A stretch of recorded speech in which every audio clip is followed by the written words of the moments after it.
One of my favorite things to do in the garden is to flip over logs and rocks and dig around in the soil and just see what's going on. So let's see what we can find. The garden just had a hard frost and you can see the tops of these garlic plants are not doing so great. And over here, the tops of the kale is not doing so great either. They got a really hard freeze. We'll see if this kale comes back. I know the garlic is gonna come back just fine because of all this protection, but I think there's still gonna be plenty to find in these garden beds that I made out of just logs and wood chips filled in the middle. So let's flip over one of these logs.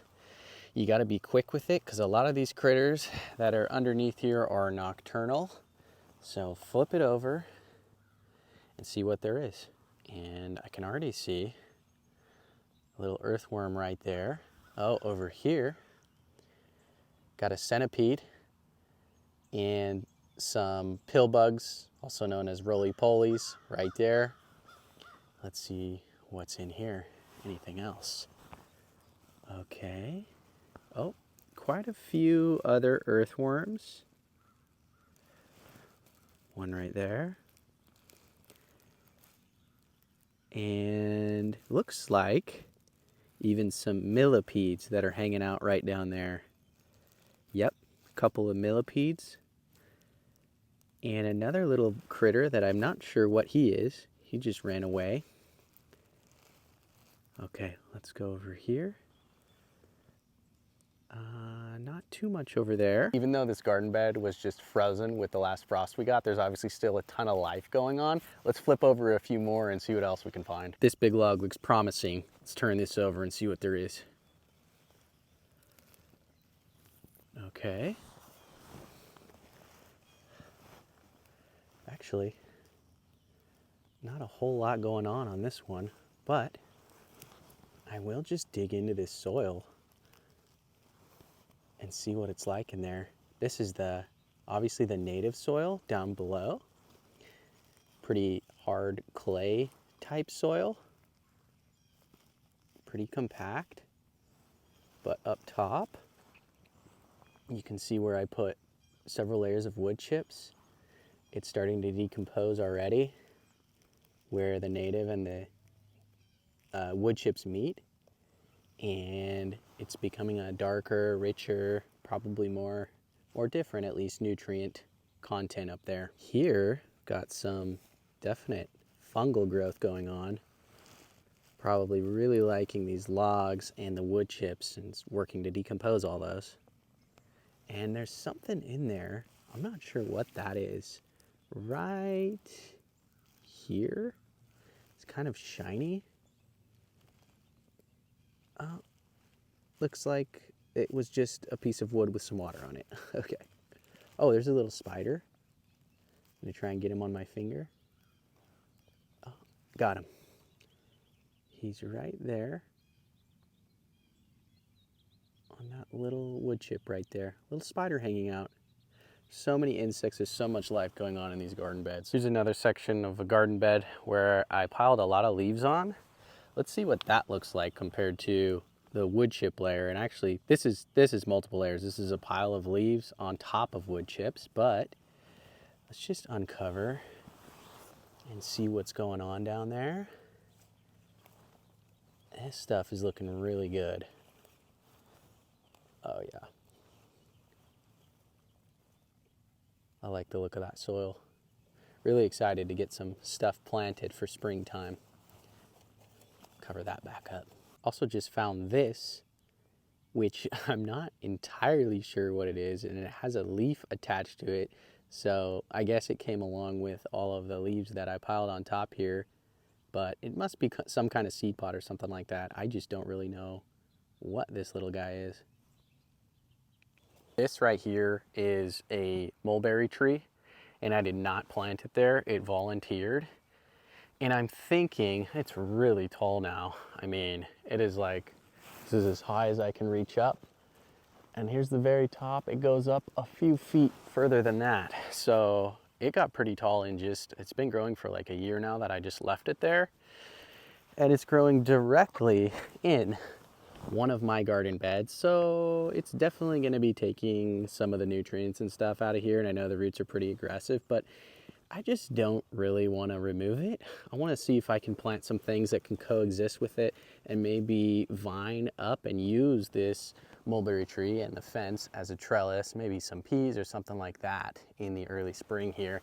And I think it'd be kind of cool to have another nice big tree on this side of the property, create a little shade area in just a corner of this pool in the heat of summer. So we'll see how that goes and what I decide with that mulberry tree. Got some interesting growth on the outside of these logs on the edge of the garden bed. Let's flip over another one of these and see if there's anything else interesting going on.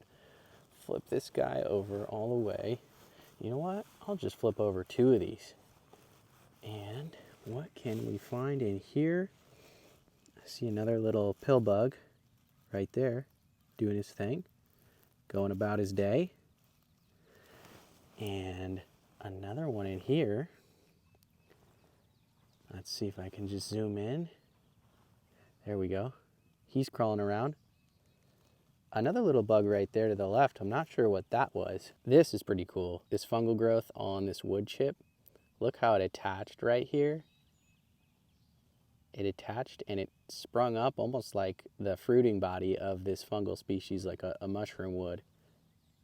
Really interesting there. Something else kind of interesting. That little translucent looking speck on my finger, I think that's a worm egg. They're normally, when I find them, they're a little darker, but I think that's actually a worm egg right there. It could be something else, but yeah, that's about the size they usually are. And this is how I wash my hands when I'm out here. Grass and the leaves. Not entirely clean my hands, but just get the dirt off them. Fine thinks it's a good method, I think. Hey, bud. Down on the other side of my property now, here's a whole row of corn that I've planted, and it still seems to be hanging in. And this one's tied up with some string. These ones are not, but I kind of had an idea to plant some vining crops up these, so we'll see if I end up doing that. And then at the base of all this corn, I obviously piled a lot of grass clippings to help improve this soil. That was just grass before. I'm starting to convert just portions of my yard a little bit at a time, stuff that's manageable. I did this whole row along the fence. That's a pretty good size there, just a little strip. And this area, which was previously covered with weed fabric and didn't have a whole lot going on. But the thing with this area on the ground is I'm gonna need to get a lot of stuff planted in here if I don't wanna constantly be pulling and battling with the weeds. This is, one strategy to keep bare soil from just becoming infested with weeds that you don't want growing in that place, is to cover them with a mulch like these grass clippings. But I'm gonna do a mulch, and I'm also going to plant some type of cover crops or edible crops, squash, vining and trailing crops that can go along that bed there. And right here in my yard, I planted some elderberry trees. There's one here and there's one there. And this one's doing a little bit better, I think, because it has access to this low spot in my yard where the water tends to accumulate before it goes through that drain right there. But this is what they look like in the winter. They can overwinter here in Ohio and do just fine. The tops of these leaves have definitely died in the last frost we got. But if I look down here at the bottom, this elderberry tree is sending out all kinds of shoots down there, and that's kind of how they continue to spread. They spread underground and they'll send out more shoots all to the side. So I'm planning to maybe create like a green wall on this side of my property with elderberry trees, and as they send out more shoots, I can just keep transplanting them. And I think that'd be pretty cool to have, a wall of corn here, another green wall, give me some privacy on this side of the property, and also kind of a green corridor that you could walk through right here as you're making your way back down to the main part of the property. And here's a sunflower from last season that's hanging in still. And right in front of it is the stalk of a cosmos flower. I didn't take all of these dead plant materials out because I wanted to help overwintering insects and bugs have a little place to stay. And now I'm thinking what could be a really nice low input gardening method here is just to use some of that dead plant material, if it still indeed survives until spring, and plant stuff that can grow up it that needs a trellis. That way it kind of kills two birds with one stone. You're not having to put up some kind of trellis, and you're getting use out of that dead plant material that you otherwise would have done not much with at all. Here's one of my fig trees that I planted in this area. You can see it's planted just a few feet away from this brick wall. I purposefully planted it really close to the wall, just to get some extra warmth and protection from winter winds against the wall and the house here. And also that, you know, on sunny days, this wall will heat up, bank some heat, and then transfer that to the soil in the surrounding area, keep it artificially a little bit warmer here. And here's another one of my fig trees right here. It's planted about the same distance away from the wall. And I know that may seem kind of close to this wall right here, but my initial plan was to just plant these fig trees and cut them back maybe to about that far off the ground and mulch them heavily and not let this additional growth come out, because that's how I saw a lot of people successfully growing fig trees in my type of climate. But I kind of want to experiment now and just let this growth do its thing and see how they do.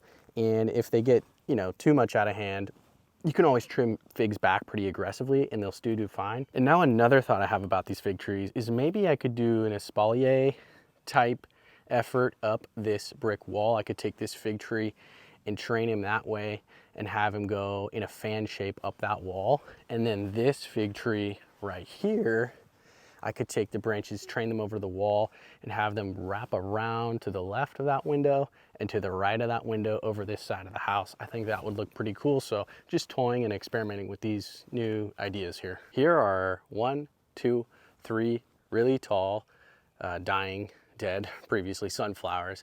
I'm thinking maybe I could make a little teepee with these. I could take one, push them over here to the middle, bring the other and tie a twine around them. So you have like a lot of people do like a bean teepee with some posts in the ground that they, you know, often have to buy or source somewhere else. But with these guys hanging out here, I think leaning them up against each other would also support their own weight if they're starting to decay a little bit, and create a natural teepee that I could grow peas and beans on in the early spring and into summer.